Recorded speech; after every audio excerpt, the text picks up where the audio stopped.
I'm Mike Stevenson, Provost and Senior Vice President for Academic Affairs at Sam Houston State University. Thank you for joining me for office hours. One of the opportunities I have as Provost is to elevate our faculty. I like to share the Sam story, particularly when I have the opportunity to talk about the outstanding experience our students get in the classroom with our faculty. Office hours is an opportunity to showcase some of the best and the brightest teacher scholars right here on our campus. Today I'm visiting with Dr. Maria Botero. Originally from Colombia, Dr. Botero is Professor of Philosophy in the Department of Psychology and Philosophy at SAM. She joined Sam Houston State in 2010 after completing her MA degree and her PhD at York University in Toronto, and she starts her 14th year of instruction this year. Even though she was trained in philosophy, some of her research has taken her to Tanzania, where she studied the interaction and development of infant chimpanzees. She's published on primate parents, touch, emotion, and social cognition in chimpanzees. Her most recent work moves into behavioral change in dogs. Dr. Botero, welcome to Office Hours. Thank you, Dr. Stevenson. Thank you for inviting me. Absolutely. So when did you know you first wanted to be a classroom teacher at a university? That is a really good question. I think that a lot of our paths in life are not as planned as we want to think they are. I finished my undergrad in Colombia, then I decided to move to Canada to do my PhD, and at that point, all I can think is, I want to do a PhD. This is really fun.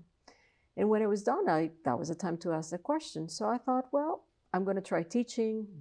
I got a degree. I came here to Sam Houston, and I remember very vividly, it was the first class I taught here.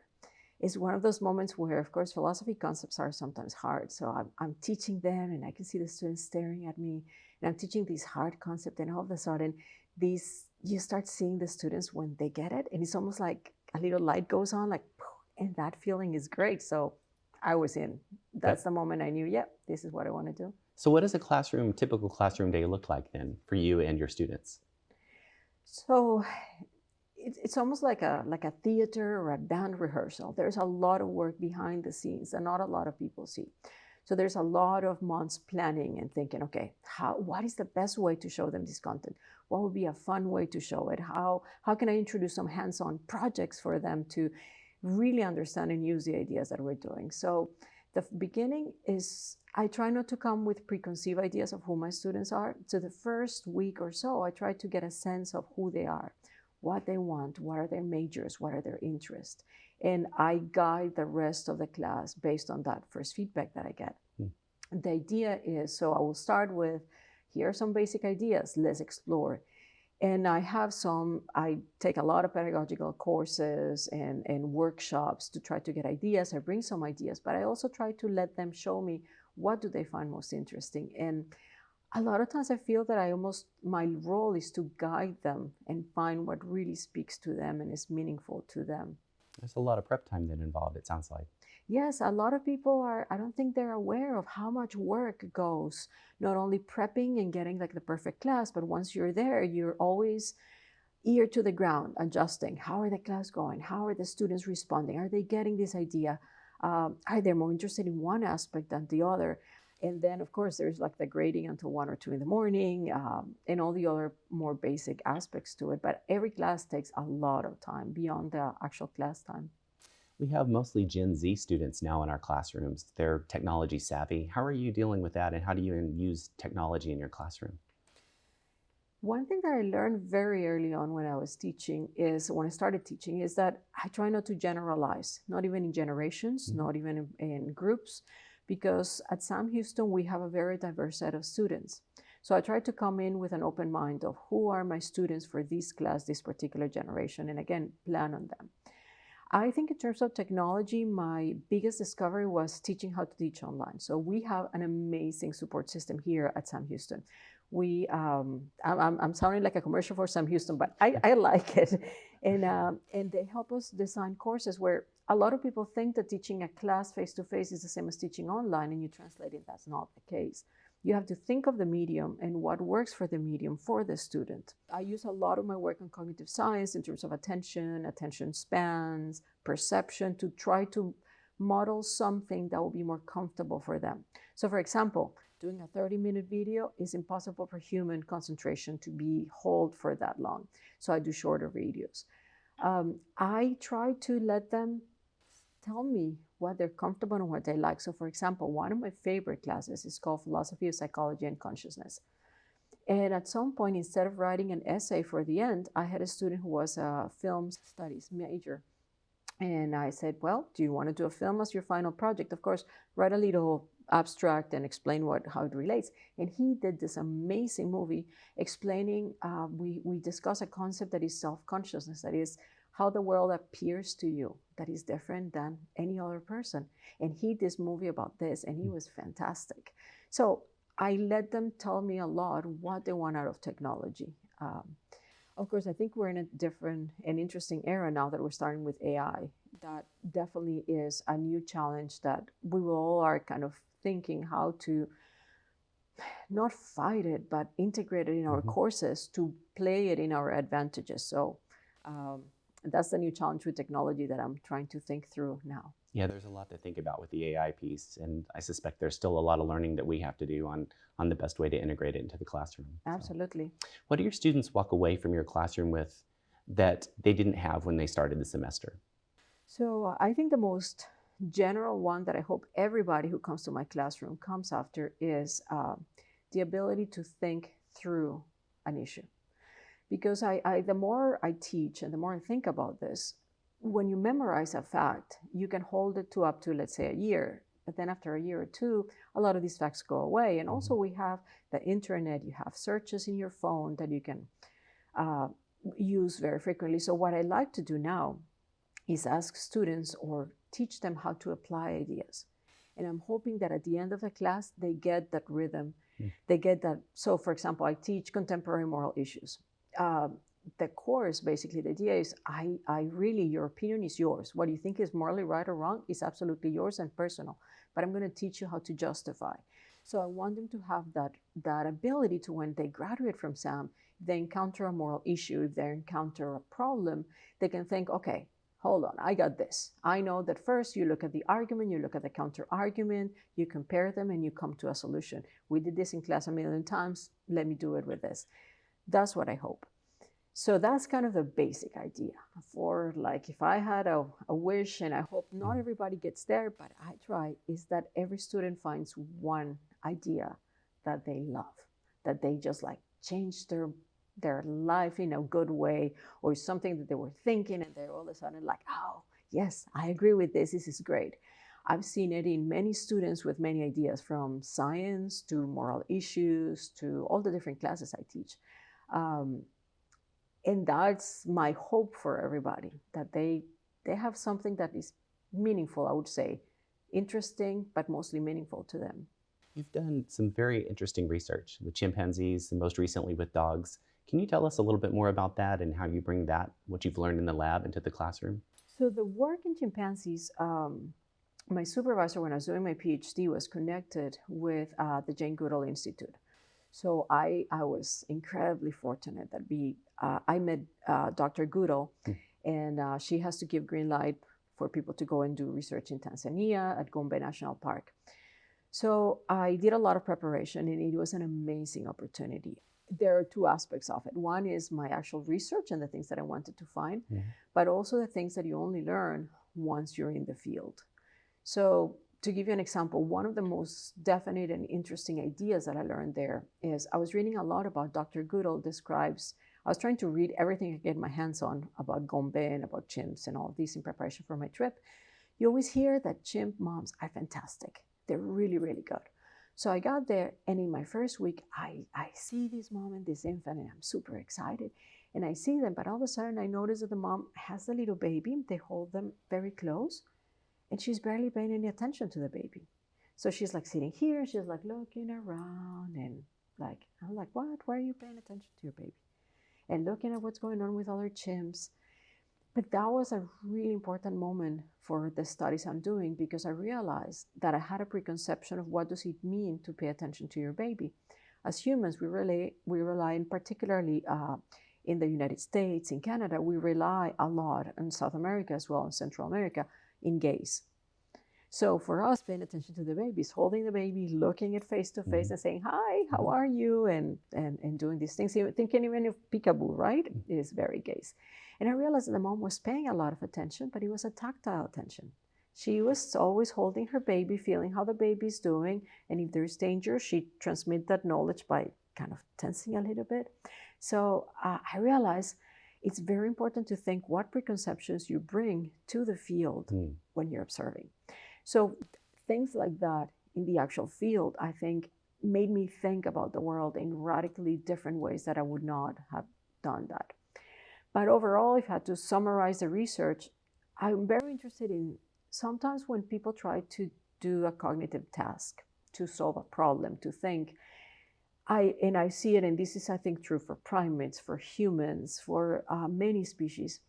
It's not that they don't know how to solve it, it's sometimes they're too overwhelmed to solve it. So there would be, think of when you're in your undergrad and you had like a big test the next day and you're incredibly nervous and you know that material and you're ready to get the answers, and then the fear gets the best of you and you're paralyzed. So that is called there. That means that you're not able to self-regulate your emotions to a comfortable level to pay attention to the task. And that's what I discovered. So in my work at Gombe, what I wanted to see is how much of the mother-infant interaction, how much is the mother, in this case, chimpanzees is only the mother. I think with humans is any caregiver that takes care of an infant shows the infant how to calm down and pay attention and everything is okay. In a way, I'm still very interested in that question with dogs. So a lot of dogs, so I am starting a new dog cognition lab here in a wonderful space. And what I wanted to see is if the same is true of dogs. So what I do is I ask the person who brings the dog, they're all pets. And so when they volunteer to come to my lab, they come in and they fill in one of these forms to know what kind of personality the dog has. So if the dog, for example, is aggressive to other dogs, very anxious, possessive of their possessions, probably they're going to rank into a certain kind of personality. I wanted to know how stressed they were. So for me, animal ethics is very important. So I wanted to do something very non-invasive, and there are measures now that show that if the dog also works in monkeys, is stressed, the temperature goes up. And if you measure it around the eye, that's how you know. So I bought a thermal camera and I take a picture of them and I can see the changes in temperature. So I took one before and after. And then I give them their cognitive task, which is a little puzzle, level 2, where they have to open some lids and get some dog treats out. They have 2 minutes for this. So it was great. So I wanted to see if there's a correlation between personality, stress, and how they solve this cognitive task, following kind of the same idea. In the first phase, I found that all dogs, with the exception of 2 dogs, were incredibly relaxed after the task. And no surprise, we pet them a lot. It's like the best job in the world. You pet them, you give them treats, they're super happy. So I'm going to try to have a better measure of stress now in the second phase. And I'm going to start measure personality for the person who brings the dog. I want to see how compatible they are. And the idea is that this research, as most of the research I do, I want practical, good consequences for the world. And I think that if this works, first of all, we understand dogs better, but also this could be, if it works the way I want it, a way of helping shelters place dogs with families who want to adopt them. And hopefully there will be less of that bringing it back because the family did not, and the dog did not work very well together. How do you fuse your research with your classroom environment? When you're a teacher, you fuse your research, but you also fuse who you are, right? So a lot of times I want to show students who I am and what I have learned around the world and all my travels. So I do it in the classroom, but I also mentor a lot of students. I work with the McNair program, and I work with the elite program as well. And I want to show them there are some challenges. For example, if you notice I have an accent, right? Because I was born in Colombia, so English is not my first language. So there's some challenges of I'm writing a PhD dissertation in a second language, how difficult that is. I immigrated by myself because I wanted to go to school. So I understand a lot of our students have situations that may not be identical, but it could be parallel. So I want to tell them, you know what? It's possible. And you can do it. And most important in terms, particularly when I teach them philosophy of science, I want to show them that your life gives you a very unique perspective. And that is the key to do any good research, because you know things that other people who have not gone through that perspective may not have seen or may have missed. So at a personal level, I think that that's what I try to tell them, and especially when I'm mentoring them. In McNair, what they do is we write a project together, and we talk about how to conduct research, but also in terms of personal life. So for example, if we talk about things like how difficult it is in academia to want to have kids and be a good professor and do your job. You have to balance life, family life, and all that. We try to talk about all of this. In terms of bringing the actual research, I think the most important thing is I want to show them how fun it is, how much fun it is to like work with chimps, work with dogs. And because I don't think that necessarily everybody wants to do what I do, but I want to show them that when you find something that speaks to you, it's super fun.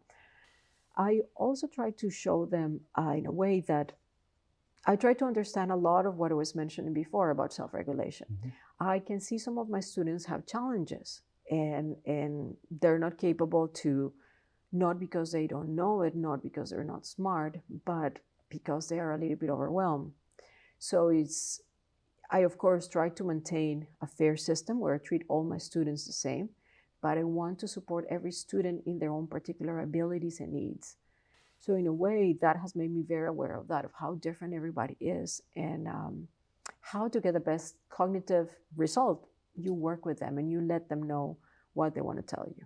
A high impact practice for sure for many students to do the undergraduate research with a fabulous mentor like you.